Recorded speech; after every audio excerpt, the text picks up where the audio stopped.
Let's talk to our Raptors reporter, Michael Grange, who has a story out right now on Sportsnet.ca. Good morning, Grange. Morning, gentlemen. How is everybody? We were spectacular. Really, really, really good. In Really a fervor of Raptors news, Grange. Yeah, it's a little much for my liking this time of year, but we're all good. Yeah, We're all good. Yeah, well, We're okay. great. So maybe let's compare the two Rumours, right? Because hey, and they're very different players. I think Kevin Durant is well established as a guy that can lead you to a championship. Dame Lillard is established as a guy that can make some pretty awesome shots in postseason games and even close out series against Russell Westbrook in postseason series, but not lead you necessarily to a championship because it hasn't happened yet, and is not 100% to be on the floor for even 60 games during the course of a regular season. But compare like the smoke to fire conversations that you're hearing between last year's Kevin Durant stuff and this year's Dame Lillard stuff. Yeah, I mean, I think they're fairly comparable, at least from my sense, from the Raptors' point of view, is they did think that they were in the mix for Kevin Durant, early on when it looked like he was going to get traded more in the summertime, and then as that cooled off, everything became a little more complicated. But I think in this case, it's almost the opposite, where there was. It's kind of been a slow build to this whole Lillard thing, and now it seems to be really peaking. There's still some question whether it gets moved before training camp starts. Like I could see a scenario where, Portland, doesn't get exactly what they want, and they look at what happened with Brooklyn and Durant last year, and they kind of sat on it, and by the trade deadline, the market was better. So, as it relates to the Raptors. Yeah, I mean, it's very comparable. I mean, they kind of survey the land. This is they kind of survey the landscape and look at what the other competitive offers could be, and believe that they're able to match or better. And the reason for that is they're able to build a deal around really good young players that are established but still young. They do have a fair bit of draft capital they can bring to the table, and and that's, they kind of compare what they could do versus, say, a Miami or some of the other teams get mentioned, and believe that they could be in it.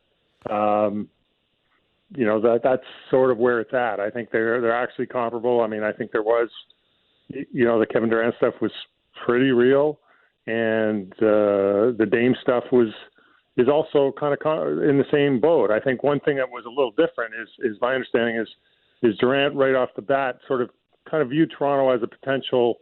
Phoenix was his ultimate destination. That's where he ended up. That's where he wanted to be. But Toronto was, he was open to Toronto. I think what's changed a little bit is, there is an angle that not too many people have mentioned, and that's Dame Lillard's agent, Aaron Goodwin, is also DeMar DeRozan's agent.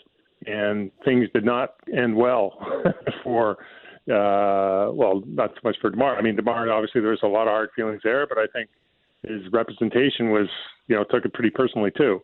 And my understanding is that fence or that bridge has been mended a little bit.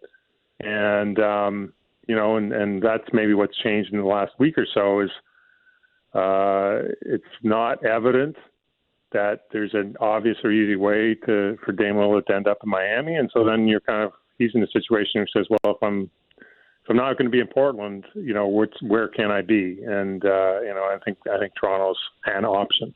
All right, let me throw this at you, Grange, because I don't think the Raptors are kicking tires just for the sake of it. I think they're obviously interested in a player of Lillard's caliber, and depending on what the trade looks like, it'll come to fruition or it won't. But when I've been thinking about this, I wonder how much of this and the being involved in a possibility for trade talks is an important part for the Raptors of staying relevant among the NBA conversation. I mean, we've already done the thing once with Giannis. I think some people are ready to try to do it again in a couple of years here. And, the Raptors are not one of these front-of-mind franchises. They're not the Knicks. They're not the Lakers. They're not the Charlotte Hornets either, but I don't know how far removed they are from that in the general NBA landscape when they're a couple years away from a title. How much of this do you think is just about the Raptors showing that they are in the conversation to contend and want to compete and want to be a winner, basically putting out a beacon to the league. And I'm not saying they're doing that just for the message it sends. I think they wouldn't be doing it if they didn't have some interest in the player. But how much do you think that is part of the calculation and the thinking here? I don't think it's that calculated. But, I don't think it's a bad side benefit. Right. And I kind of go back when, I think, the Dame Lillard's old running mate in Portland, LaMarcus Aldridge, was a free agent. And at that time, the Raptors were far less established as a viable place for free agents. And, the fact that Aldridge met with them and kind of took it seriously. What a day for the franchise. I remember, Grange.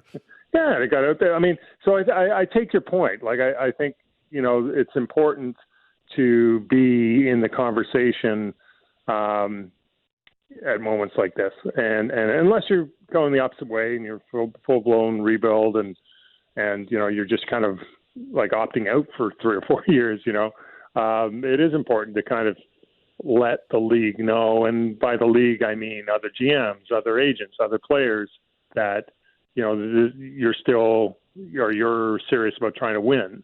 And the more it gets out there, the more that message is reinforced, the easier it is this time or the next time you need to, you're trying to make something happen. So I think that there's, that again, I'm not sure how conscious that is. I think a bigger factor is, we've seen enough times, even though the last 2 or 3 years, things really haven't come to pass.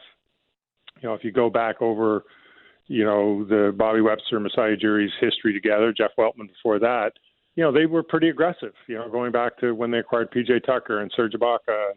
They built on what they had year by year. And so, we're all familiar with the deals that led to the title. So, so I think it's a dash of what you're talking about, but I think the bigger thing is it's just an aggressive by nature management group. Aggressive doesn't mean impulsive, but I think that they are determined to try and be in on any opportunity. And I think when you look at the Kawhi Leonard deal, which is sort of like the one that, of course, always gets referenced for good reason. One of the reasons they were able to get that deal is because they got lucky. They got a player there was a lot of kind of intrigue and concern and mystery around it, and they kind of came in and their timing was really good, and so they kind of were able to win that deal. And so I think in this context, and I think a little bit in the KD context previous to that, it's not like they're saying, look, take anything you want and we just want the player. It's like they're trying to calculate, can they be 5% better than the next best offer, 10% better than the next best offer? And by doing that, improve their own team by who knows what percentage.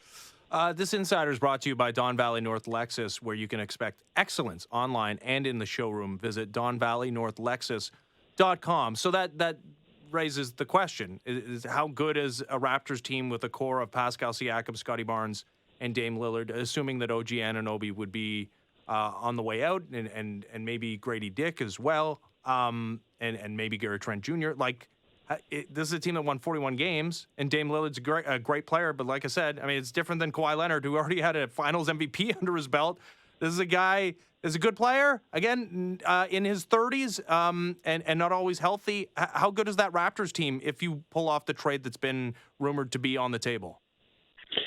Yeah, I don't think all that good. I think better. But, your point is very well taken, this is a team that wasn't exceptionally deep either last year or the year before. And, let's just say it is a deal that involves OG Anunoby, Gary Trent. We'll just stick with those two names. Those are two rotation players out. You're bringing in one in theory. And, you've already lost Fred VanVleet. So that's another. So you're basically, I don't see your team getting any deeper. I think I can see where you look at the top 5 or 6 players, and go, yeah, that's a pretty good rotation. Not perfect, but good. But it just sort of falls off the table after that. And I think if you're looking at this iteration of the Raptors, let's say Damian Lillard does end up here, I think they're a good team. I think they're a fun team. I mean, and don't underestimate them. Damian Lillard is just I don't put him not winning a title on him. I don't think he's really had a team around him to do it. But he is, next to Steph Curry, maybe the most dynamic offensive player in the game, or has been year over year. And so it's a fun team. But is it a team that's going to go and blitz the East and everyone's going to take cover? I don't think so. I think part of this calculation is the East is pretty shaky, depending on what you think of what's going on in Boston. Milwaukee, it looks like a team that could either run the table or fall apart by the trade deadline. And then after that, it's pretty shaky. So I think that's part of the math too, is there's an opportunity in a window to be a top 4 team and maybe to, have a punch of chance at the finals. So, but do I think it's a surefire way to win a title? Do I think it's a surefire way to build a sustainable winner? I mean, I personally don't see it. But there's one thing that's been pretty consistent here is there hasn't been much of an appetite to take 2 steps backward or 3 steps backward and, accumulate the picks and do what we've seen in some other markets and, punt on a couple of seasons to build up from the bottom. And, so if you're not going to do that and you're stuck in the middle, then maybe it makes sense to kind of try and pull a rabbit out of a hat. How much of whether or not this is a good idea just depends on what you think, and I don't mean you, I mean the royal you, think of Scotty Barnes' ceiling? Because if you think Scotty Barnes is somebody who one day can be the best player on a title team, then I think you have to be very careful about when you make your shot and you push your chips in to put the right pieces around him. And I know no one can know for certain. We're 2 years into his career. But if you're starting to have doubts about if he can truly be that guy, then I think it does make a lot of sense to kind of put him in this environment and let him play on some fun, competitive teams and see if that can kind of bring out a different element of him. But again, if you think this guy has it in him to be a, whatever the number has to be, a top 5, a top 7 guy in the NBA to one day be the true lead dog on a title team, then I think you do have to be kind of careful about when you push your chips in. How much of this conversation just revolves around that question? Yeah, I mean, a lot, because one thing that's consistent is, even last year with Kevin Durant and this year, there's been zero appetite to throw Scotty Barnes in a deal. I mean, part of that is, when you're trading for guys making $40 million and you're trying to build around a deal, with the guys making $8 or $10 million, it gets really hard to get to the number. I mean, it's just math. All of a sudden you have to, trade 5 guys. But yeah, Grange, just quickly on that, I know you know this, but for everyone out there, Anunoby, Trent Jr., and Grady Dick, the math works. That gets it done. Not to say that that would be it, but just for everyone kind of understanding parameters out there. Yeah, you need to be within a fraction of the $45 million. I think it's just which Lillard is making, and the numbers always make me pause. But you don't get that? I swore you were in that echelon. We haven't mentioned that Dame Lillard is going to make $63 million when he's 36. That's pretty good. Anyway, so yeah, to your question, you can look at it from both ways. I think one of the reasons, if you are really sold on Scotty Barnes, that there's just all kinds of untapped upside, and he's way closer to realizing it than maybe he showed last season. Then you want to surround him with the best player you can as soon as you can. And maybe this year, the team's good but not great, but you got another offseason to add, and Scotty Barnes is still on his rookie deal, and in year 4 he's ready to be an all-NBA type player. Then all of a sudden maybe you're cooking with gas because you have a Hall of Famer, you have Pascal Siakam, who knows, maybe, presuming Siakam's still here, let's just keep it simple. And and Scotty Barnes, who's emerging as, at that point, as all of a sudden you have 3 All-NBA players in your starting lineup. That's pretty good, right? That usually translates into something good. Mm-hmm. The flip side of this is, if Scotty's not nearly as close as that, you're kind of in a bind, right? Because you've tossed in a lot of future assets. in terms of draft capital and young teammates to get a player who's probably got 1, maybe 2 years of his true prime left. And, if that doesn't pan out, you're in a tough bind. You don't have picks. You've got huge contracts sitting on the books. And all of a sudden you could be in a situation, and this is so speculative, but a guy like Scotty Barnes looks around and goes, look, how am I supposed to win here? And, now he's your problem. So, there's just so many unknowns here, and which I guess is what makes it fun, right? Yeah. This is usually kind of a pretty quiet time of the year. Like, things are just barely ramping up. Everyone's, coming to camp. Let's call a Looks spade great, a spade. gained weight. This is your golf season, Grange. I know why you're so irked. I can read through you. Well, yeah, we don't need to talk about that, but anyway, so yeah, I mean, I think that the one thing I did here is that this should get resolved pretty quick. I don't think anyone wants to take this to, camps open on Monday. I don't think anyone wants to take this to media day unless there's some resolution, and the resolution could be Dame's traded. It could be, the market just didn't materialize, and we're gonna sit on this until the market's better, and that's Portland's prerogative as well. And he might be in Toronto, and the only thing I keep returning to is when you go through all these elite, we're talking best of the best players that decide it's time for them to move on. Name me one that didn't get to A, their named preferred destination, or B, like the next best. They just never end up Kawhi in a market. That's in a one market. guy. Yeah, one guy, and look how long that lasted. But Yeah. they just almost never end up in the place they don't want to be. Yeah. And that's I don't know where Toronto ranks in Dame's preferences. It seems to be there seems to be a bit of a chilling effect going on, or a warming effect, I guess. But we'll see. Yeah, Mark Spears called Toronto a cool city, so I don't know. He also called Drake a fellow Raptor, Yeah. which made us laugh. Just a matter of process here, Grange, before that you go. So you threw in there, Raptors do not control their upcoming first-round pick. It's top 6 protected, though, the one they sent out to San Antonio for Jakob Poeltl.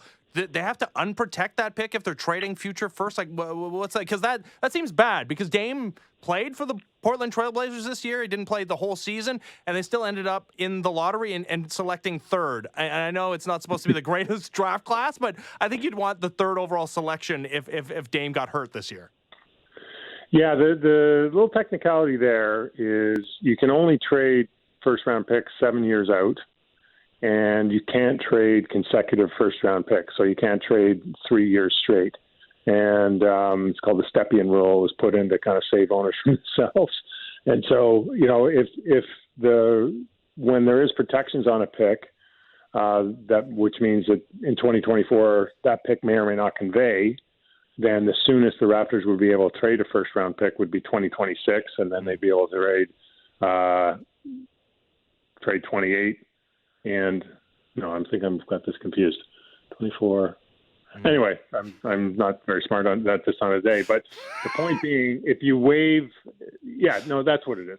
Is you couldn't trade your 2026 pick because you're not sure if the pick they've sent to San Antonio will convey in 2024 or 2025. Right. And so if you waive the protections, so under any circumstances, including if that pick is number one, San Antonio will get it, then all of a sudden you could trade your 2026, you could trade your 2028, you could trade your 2030, and you'd be able to offer pick swaps in between years.